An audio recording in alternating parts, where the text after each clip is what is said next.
Hello students. Last हमारा जो chapter था रियल नंबर्स वो ख़त्म हो गया है। जो आप लोगों ने क्वेश्चंस मेरे पास भेजे थे उसमें कुछ आप लोगों की जो गलतियां थी पहले मैं वो आपको बता देती हूँ, फिर हम अपना चैप्टर स्टार्ट करेंगे। पहली गलती तो बेटा आप लोग ये कर रहे हो कि जो इरेशनल नंबर्स प्रूव करने हैं उन इरेशनल नंबर्स में बार बार समझाने पर भी आप लोग ये नहीं लिख रहे हो कि पी एंड क्यू को प्राइम नंबर्स हैं। ये लाइन लिखनी बहुत ज़रूरी है।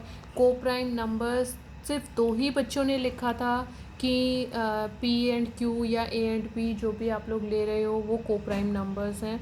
तो ये लाइन आप लोगों ने ज़रूर लिखनी है।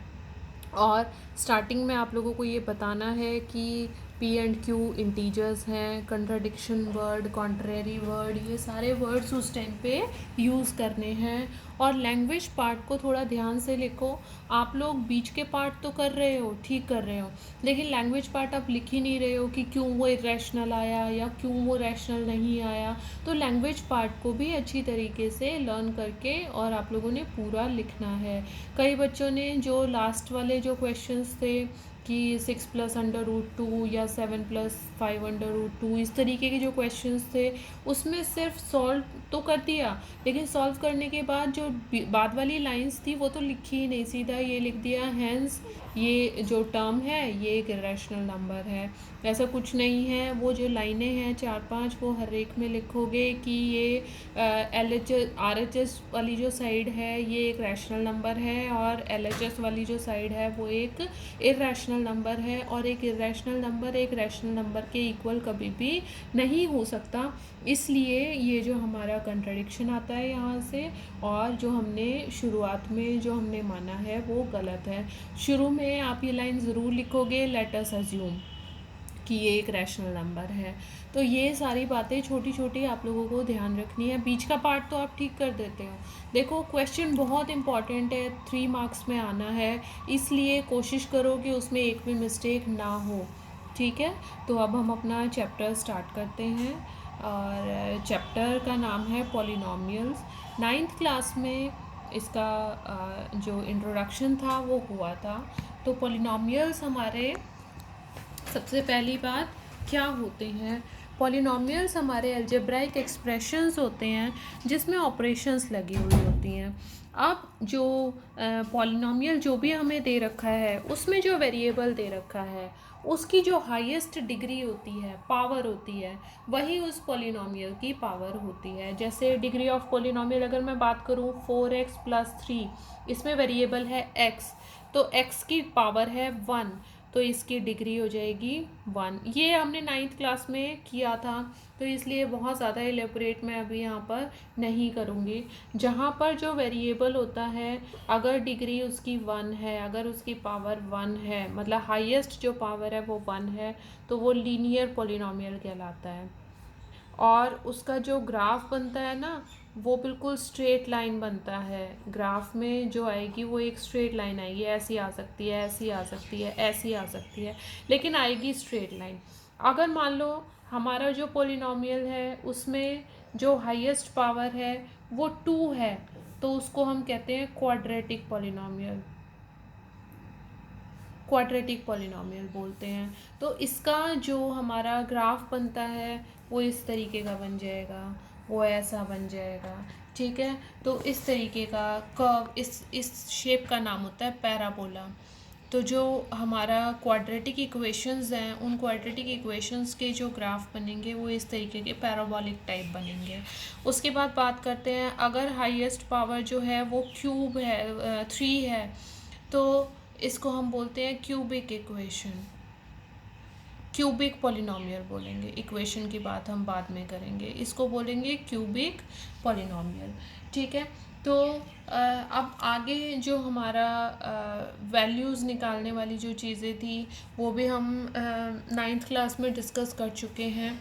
अभी हम सिर्फ जो हमारी पहली एक्सरसाइज है वो हम ज्योमेट्रिकल रिप्रेजेंटेशन अगर हमें दिया हुआ है ज्योमेट्रिकल रिप्रेजेंटेशन अगर दे रखा है और हमें नंबर ऑफ़ ज़ीरोज़ निकालनी है। अब ज़ीरोज़ का क्या मतलब है? ज़ीरोज़ भी वैसे तो हमने 9th क्लास में पढ़ी थी। ज़ीरो का मतलब है कि x की जगह पर जो भी वेरिएबल हमारा है, ज़रूरी नहीं है x ही होगा, x की जगह पर ऐसी कौन सी वैल्यू लिखें कि पूरी इक्वेशन ज़ीरो बन जाए। जैसे यहाँ पर 4x इज़ इक्वल्स टू -3 और x इज़ इक्वल्स टू -3/4, तो ये x का क्या बन गया? एक ज़ीरो बन गया। ठीक है, तो ये जो ज़ीरोज़ हैं ये वैसे तो हम निकालने भी 9th क्लास में सीख के आए हैं, लेकिन अब जो हमारा 10th क्लास में जो फर्स्ट एक्सरसाइज है उसमें कुछ नहीं करना, सिर्फ एक ज्योमेट्रिकल रिप्रेजेंटेशन हमें दे रखा होगा, हमें एक ग्राफ दे रखा होगा और उस ग्राफ में हमें ये बताना है कि ये जो जिस भी इक्वेशन का ये ग्राफ है उसमें नंबर ऑफ़ ज़ीरोज़ कितने हैं। जैसे फॉर एग्ज़ाम्पल हमें मालूम है कि हमारा जो कार्टेशियन सिस्टम होता है उसमें दो एक्सिस होते हैं, एक होता है एक्स एक्सिस और दूसरा होता है वाई एक्सिस। तो यहाँ पर हमें क्या करना है, जो भी हमें ग्राफ दे रखा है, जैसे सपोज़ ये दे रखा है, एक और मैं बनाती हूँ, जैसे सपोज़ ये एक्स एक्सिस और ये वाई एक्सिस, एक ये दे रखा है। तो अगर हमें नंबर ऑफ़ ज़ीरोज़ बताने हैं, अब हमें पता है कि ये एक ऐसी क्वाड्रेटिक नहीं, ये एक ऐसे पॉलिनॉमियल का ग्राफ है जो लीनियर है, यानी कि जिसमें जो वेरिएबल है उसकी पावर जो है वो हाईएस्ट पावर वो 1 है। इसमें भी ये लीनियर है, हाईएस्ट पावर क्या है? 1 है। तो नंबर ऑफ़ ज़ीरोज़ हमें 1 के केस में तो पता चल जाएंगी, नंबर ऑफ़ ज़ीरोज़ देखो हमें कैसे पता करनी है। अगर तो एक्स एक्सिस पर वो कहीं पर काट रहा है तो नंबर ऑफ़ ज़ीरोज़ आएंगे, अगर नहीं काट रहा कहीं पर भी एक्स एक्सिस के ऊपर तो नंबर ऑफ़ ज़ीरोज़ नहीं आएंगे, तो नंबर ऑफ़ ज़ीरो हो जाएगी 0। यहाँ नंबर ऑफ़ ज़ीरो हो जाएगी 1, क्योंकि एक्स एक्सिस को एक बार वो कट कर रहा है। अब जैसे सपोज मान लो हमें पी वाई दे रखा होता तो यहाँ नंबर ऑफ़ ज़ीरो 1 हो जाती। अगर हमें पी एक्स दे रखा है यानी एक्स एक्सिस के अलॉन्ग दे रखा है तो एक्स एक्सिस पर ही काटेगा तभी नंबर ऑफ़ ज़ीरोज़ आएंगे। यहाँ पे हमें पी एक्स अगर दे रखा होगा तो नंबर ऑफ़ ज़ीरो होगी 0, अगर पी वाई दे रखा होगा तो नंबर ऑफ़ ज़ीरो होगी 1। लेकिन क्योंकि हमारे बुक में हमें सिर्फ एक्स एक्सिस के बारे में ही बात की हुई है तो हमारे जो नंबर ऑफ़ ज़ीरोज़ आएंगे वो सिर्फ एक्स एक्सिस पर जितनी बारी कट करेगा उतने नंबर ऑफ़ ज़ीरोज़ आएंगे। जैसे अगर हम यहाँ बात करें, यहाँ ये ग्राफ बनाया हुआ है, ये एक्स एक्सिस है और ये वाई एक्सिस है, अगर हम इसके नंबर ऑफ़ ज़ीरोज़ की बात करेंगे तो सिर्फ ये एक आएगा अगर एक्स एक्सिस के अलॉन्ग बात करेंगे। अब यहाँ बात करते हैं, अगर एक्स एक्सिस के अलॉन्ग बात करेंगे तो ये दो जगह पे कट कर रहा है 1 2, तो नंबर ऑफ़ ज़ीरोज़ 2 आएंगी। ये क्वाड्रेटिक इक्वेशन का सल्यूशन है, ये लीनियर इक्वेशन का सल्यूशन है। उसके बाद यहाँ आते हैं, दो ज़ीरोज़ आएंगी, दो जगह पे कट कर रहा है, यहाँ पे भी दो जगह पे कट कर रहा है एक्स एक्सिस को, दो ज़ीरोज़ आएंगी। यहाँ सिर्फ एक जगह पे टच कर रहा है तो एक ज़ीरो आएगी, यहाँ एक जगह पे टच कर रहा है एक ज़ीरो आएगी। यहाँ एक्स एक्सिस पे ना तो टच कर रहा है ना ही उसे इंटरसेक्ट कर रहा है तो कोई ज़ीरो नहीं आएगी। यहाँ एक्स एक्सिस पे ना तो टच कर रहा है ना ही इंटरसेक्ट कर रहा है तो ज़ीरो आएंगी। ठीक है, तो अब यहाँ देखते हैं, जैसे यहाँ पर 3 पॉइंट्स पर वो इंटरसेक्ट कर रहा है तो नंबर ऑफ़ ज़ीरोज़ हो जाएंगी 3। यहाँ एक पॉइंट पर इंटरसेक्ट कर रहा है, नंबर ऑफ़ ज़ीरोज़ हो जाएंगी 1। यहाँ देखो, यहाँ टच कर रहा है, यहाँ इंटरसेक्ट कर रहा है, नंबर ऑफ़ ज़ीरोज़ हो जाएंगी 2। अब आगे चलते हैं, अपनी एक्सरसाइज पे आते हैं। देखिए एक्सरसाइज पे लिखना कैसे है, मैं सिर्फ एक आप लोगों को करके दिखाती हूँ कि आप लोगों ने कैसे लिखना है। तो फर्स्ट जो क्वेश्चन है, फर्स्ट जो पार्ट है, देखो पहले क्वेश्चन पढ़ो ध्यान से। वो कह रहा है the graph y is equals to P X. Are given in figure 2.10। इन सभी फिगर्स में पी एक्स के लिए उसको सॉल्व किया हुआ है। तो पी एक्स के लिए अगर सॉल्व किया हुआ है तो जब वो एक्स एक्सिस को टच करेगा या इंटरसेक्ट करेगा तभी हमारे नंबर ऑफ ज़ीरोज़ आएंगे, अदरवाइज नहीं आएंगे। ठीक है, तो हमारा जो पहला ग्राफ है वो है एक्स एक्स, ये इस तरीके से लाइन दे रखी है। तो नंबर ऑफ ज़ीरोज़ कितने हो जाएंगे, देखो ऐसे लिखोगे, number of zeros is equals to 0। ठीक है, जैसे सेकेंड पार्ट है, ये ऐसे ग्राफ बना हुआ है। अब ये एक्स एक्सिस पर सिर्फ एक जगह पे कट कर रहा है, तो नंबर ऑफ ज़ीरोज़ हो जाएंगे 1। आपने ये ध्यान रखना है कि अगर वो पी एक्स के लिए पूछ रहा है तो एक्स एक्सिस को ही देखेंगे। तो यहाँ पर नंबर ऑफ ज़ीरोज़ हो जाएंगे 1। अब इधर आ जाओ, part number 3, 1 2 3, number of zeros is equals to 3। Next पे आ जाओ, 1 2, number of zeros is equals to 2। यहाँ 1 2 3 4, number of zeros is equals to 4। 1 2 3, एक जगह पे इंटरसेक्ट कर रहा है, दो जगह पे टच कर रहा है, तो नंबर ऑफ ज़ीरोज़ हो जाएंगे 3। यहाँ पर पीछे भी एक क्वेश्चन है एग्जाम्पल में, number of zeros 1, number of zeros 2। ये कुछ और पार्ट्स हैं, ये भी आप लोग करके देखेंगे। ये जो क्वेश्चन है बेटे इजी है, बहुत जल्दी समझ में आता है और पेपर में कई बारी 1 मार्क में पूछा जाता है। तो ये जो 1 मार्क है आप लोगों का, ये बिल्कुल ऐसा एक नंबर है जो बिल्कुल बहुत ही आराम से आप लोगों को मिल जाता है, इसीलिए कम से कम इसको तो बिल्कुल भी मत भूलिएगा। वाई एक्सिस के काउंट नहीं करने हैं, because we are talking about P X, X axis की बात कर रहे हैं। ठीक है, अगर y की वो बात बोलेगा, वैसे वो बोलते नहीं हैं, लेकिन अगर बाय चांस वो y के लिए पी वाई के लिए बोलते हैं तो y एक्सिस को कंसिडर करना है। लेकिन 10th क्लास में हम x एक्सिस को ही कंसिडर कर रहे हैं, हमारे सिलेबस में x एक्सिस है, तो आप x एक्सिस पर वो जितनी बारी कट कर रहा है उतनी बारी आप लोग काउंट करेंगे और number of zeros is equals to ऐसे लिख के दिखाएंगे। ठीक है, तो ये तो ही हमारी एक्सरसाइज 2.1 की बात।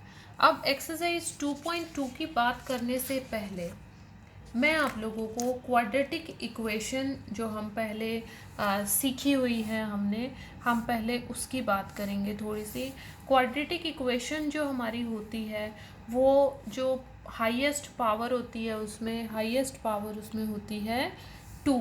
जो एक स्टैंडर्ड इक्वेशन होती है हमने 10th क्लास में पढ़ी थी, ax² plus bx plus c, ये हमने एक इक्वेशन पढ़ी थी और हमें पता है कि इसके जो नंबर ऑफ ज़ीरोज़ होते हैं वो कितने होते हैं। क्वाड्रेटिक इक्वेशन के जितनी हाईएस्ट पावर होगी ना उतने ही नंबर ऑफ ज़ीरोज़ आते हैं। तो हाईएस्ट पावर अगर 2 है तो नंबर ऑफ ज़ीरोज़ कितने होंगे, 2 होंगे।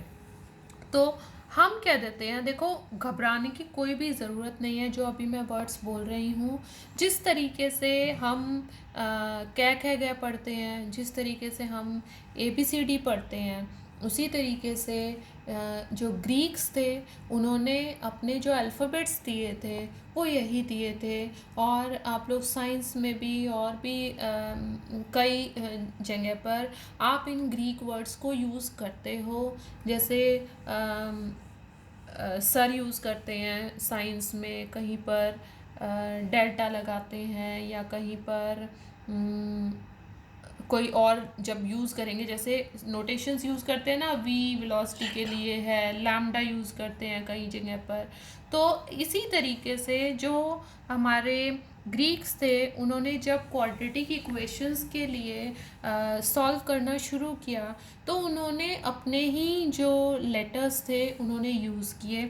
उन्होंने कहा कि ये जो नंबर ऑफ़ ज़ीरोज़ है ना, इन नंबर ऑफ़ ज़ीरोज़ को हम एक को बोलेंगे अल्फ़ा और एक को बोलेंगे बीटा। जिस तरीके से ए होता है उसी तरीके से उनमें पहला अल्फ़ाबेट अल्फ़ा होता है।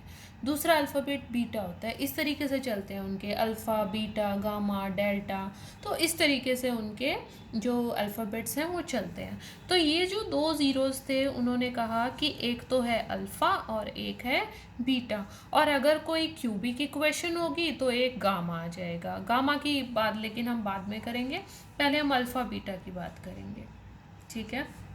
अब उन्होंने ये कहा मैथमेटिशियंस ने कि जो भी हमें इक्वेशन दे रखी है ना, उसमें अगर हम देखो, एक चीज़ और ध्यान रखना, इनको हम नंबर ऑफ़ ज़ीरोज़ बोलें या नंबर ऑफ़ रूट्स बोलें, एक ही बात है, ठीक है।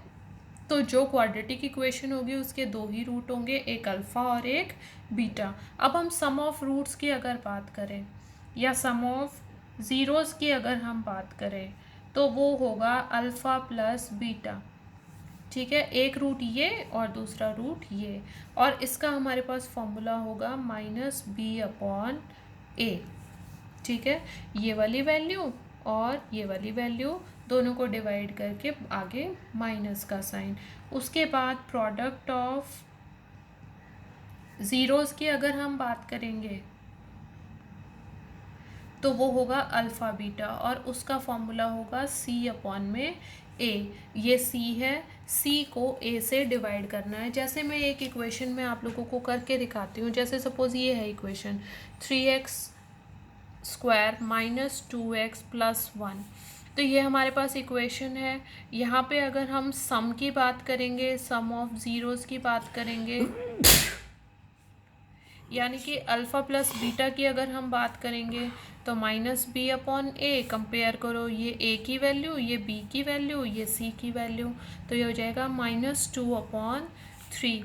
और अगर हम प्रोडक्ट ऑफ ज़ीरोज़ की बात करेंगे तो प्रोडक्ट ऑफ ज़ीरोज़ का मतलब होगा अल्फ़ा बीटा, और उसका फॉर्मूला होता है c/a, यानी कि 1/3। तो सम ऑफ ज़ीरोज़ आप लोगों को मालूम होना चाहिए, प्रोडक्ट ऑफ ज़ीरोज़ आप लोगों को मालूम होना चाहिए। अब जो फर्स्ट क्वेश्चन हम बाद में डिस्कस करेंगे, अभी मैं आप लोगों को क्वेश्चन नंबर 2 नेक्स्ट एक्सरसाइज का डिस्कस करवाऊंगी। तो उसमें हमारे पास क्या है कि अगर मान लो हमें सम ऑफ ज़ीरोज़ दे रखा है और प्रोडक्ट ऑफ ज़ीरोज़ भी दे रखा है,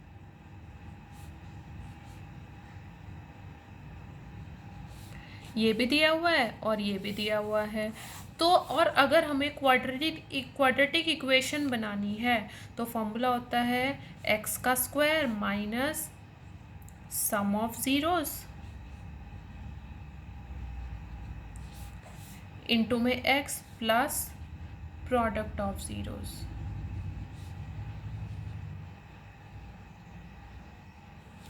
अब देखो, अगर क्वेश्चन में हमें ये बोला हुआ है कि क्वाड्रेटिक इक्वेशन बनाओ, अगर बोला हुआ है क्वाड्रेटिक इक्वेशन बनाओ तो इक्वल टू 0 करोगे। अगर बोला हुआ है क्वाड्रेटिक पॉलिनोमियल बनाओ तो इक्वेशन को इक्वल टू 0 नहीं करोगे, सिर्फ पॉलिनोमियल बनाओगे। समझ में आया? अगर क्वाड्रेटिक इक्वेशन बोला हुआ है तो इक्वल टू 0।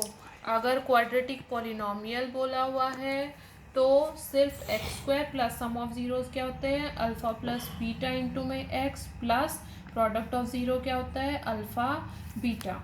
अब आप कहोगे कि मैम क्यों यहाँ इक्वल टू 0 क्यों नहीं लगाया? वैसे तो मार्क्स आपके नहीं काटते हैं इन छोटी चीज़ों के लिए, लेकिन आप लोगों को बेसिक्स पता होने चाहिए। इक्वेशन का मतलब इक्वल, किसी चीज़ के इक्वल, ठीक है। इक्वेशन जो होती है वो इक्वालिटी के साइन के बिना नहीं बनती, और पॉलिनोमियल जो होता है वो सिर्फ एक एल्जेब्राइक एक्सप्रेशन होता है, ठीक है। तो अब जैसे एक क्वेश्चन मैं आप लोगों को करके दिखाती हूँ, पढ़ो क्वेश्चन को। क्वेश्चन नंबर 2 है फाइंड द क्वाड्रेटिक पॉलिनोमियल। अब उसने बोला polynomial each with the given number as sum and product of its zeros. एक तो दिया हुआ है सम ऑफ ज़ीरो, दूसरा दिया हुआ है प्रोडक्ट ऑफ ज़ीरो। तो सम ऑफ ज़ीरो मतलब अल्फ़ा प्लस बीटा उसने दे रखा है, कितना दे रखा है, 1/4, और अल्फ़ा बीटा कितना दे रखा है, -1। तो ये तो दे दिया उसने सम ऑफ ज़ीरोज़। और ये दे दिया उसने प्रोडक्ट ऑफ ज़ीरोज़। अब इक्वेशन हमारी क्या होती है, इक्वेशन हमारी होती है क्वाड्रेटिक पॉलिनोमियल हमारा होता है X square minus sum of zeros. आप अल्फ़ा प्लस बीटा भी लिख सकते हो, कोई दिक्कत नहीं है। सम ऑफ ज़ीरोज़ इंटू में X plus product of zeros, ये फॉर्मूला होता है। रखो values, X square minus 1/4 sum of zeros into में X plus product of zero क्या है -1। एलसीएम निकाल दो, ये आ गया 4x² माइनस एक्स, ये वाला माइनस और इस प्लस के साथ ये क्या हो जाएगा माइनस अपॉन में 4। अब या तो आप इसको यहीं छोड़ दो, बिल्कुल भी गलत नहीं है, या फिर आप इसको जो ये एलसीएम आपने निकाला है ये अंडरस्टूड होता है कि 4 जो है जब हम इक्वेशन की बात करेंगे तो दूसरी साइड पे जाके इनटू में 0 होके ख़त्म हो जाएगा। अगर आप यहाँ पर भी इसको छोड़ दोगे तो कोई गलती वाली बात नहीं है, आपको फुल मार्क्स मिलेंगे। ठीक है, एक और करके दिखाती हूँ। जैसे थर्ड पार्ट है, हमें अल्फ़ा प्लस बीटा दे रखा है 0 और अल्फ़ा बीटा दे रखा है √5। तो इक्वेशन होती है X square minus alpha plus beta into में X plus alpha beta. X square minus alpha plus beta कितना दे रखा है 0 इंटू में एक्स प्लस अल्फ़ा बीटा कितना दे रखा है √5। तो ये कितना हो जाएगा एक्स स्क्वायर, ये तो 0 से मल्टीप्लाई होके ख़त्म हो गया, प्लस में √5। ये आंसर आ गया। ठीक है, अब 2 पार्ट्स मैंने किए हैं, इसमें टोटल 6 पार्ट्स हैं। तो पार्ट्स आप करके देखेंगे, अगर कोई पार्ट आपसे नहीं होता है तो अपनी क्वेरी जो है आप ऑनलाइन क्लास में पूछेंगे। तो that's all for now, thank you very much.